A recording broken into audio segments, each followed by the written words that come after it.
At lahat nga ay nabigla ng inanunsyo ng Vatican ang pagbibitiw sa pwesto ni Pope Benedict XVI sa Pebrero 28.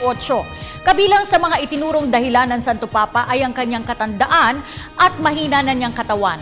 Bagamat hindi inaasahan ang balitang ito, alam niyo ba na hindi ito ang unang pagkakataon na may isang Santo Papang bumaba sa kanyang pwesto? Alamin natin yan sa espesyal na ulat ni Bianca Piedad.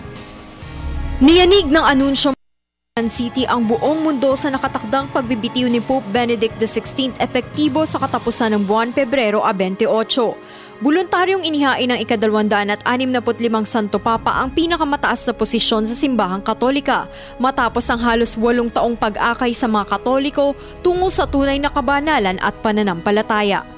Sa sulat ni Pope Benedict XVI, sinabi nito na hindi na niya kayang gampanan ang mga tungkuling nakaatang sa kanya dahil sa kanyang edad.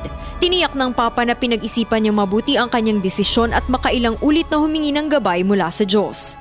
Nagpasalamat si Pope Benedict XVI sa lahat ng sumuporta sa kanyang panunungkulan at humingi naman ng tawad sa kanyang mga pagkukulang. Si Pope Benedict XVI o Joseph Aloysius Ratzinger ang kauna-unahang Santo Papang voluntaryong nagbitiw sa tungkulin matapos ang 6 na siglo simula noong Middle Ages kung saan bumaba sa pwesto si Pope Gregory XII noong 1415 dahil sa period of Great Confusion na tinawag ding Western Schism. Naganap ito dahil sa Avignon Papacy na nabuo dahil sa malawak na impluensya ng King of France kung saan namuno ang mga Santo Papa hindi sa Roma kundi kauna-unahan namang Santo Papa na nagbitiw si Pope Benedict IX noong 1045. Ika-19 ng Abril taong 2005 nang mahalal si Cardinal Joseph Ratzinger bilang Pope Benedict XVI. Dahil kilalang tagapagtaguyod ng katotohanan, matapat at mapagpakumbabang alagad ng Diyos, nakuha ni Ratzinger ang boto ng karamihan sa mga kardinal na lumahok sa konklave.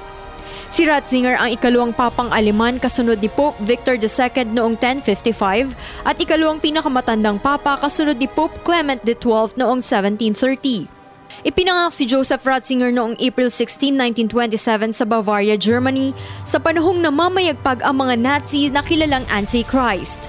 Bagamat debotong Katoliko, napilitan si Ratzinger na manilbihan sa hukbong sandatahan ni Adolf Hitler, ngunit nang matapos ang digmaan ay agad siyang sumuko sa Allied Forces. Pumasok si Ratzinger sa seminaryo kasama ang kanyang kapatid at naordinahan bilang pari noong June 29, 1951. Kilalang malapit si Ratzinger at si Pope John Paul II kaya nang ilang ulit itong magsumite ng kanyang resignation, hindi ito tinanggap ng Papa. Panahong ipinanungkulan ni Pope Benedict XVI, naniniwala ang mga mananampalataya na naging mahusay siyang lider ng simbahan. Kaya naman nagulat ang lahat nang sabihin nitong magre-retiro na siya upang gugulin ang natitirang panahon para sa dedicated life of prayer. Sa unang buwan ng Marso, inaasahang magtitipon-tipon muli ang College of Cardinals upang maghalal ng bagong lider ng simbahang Katolika.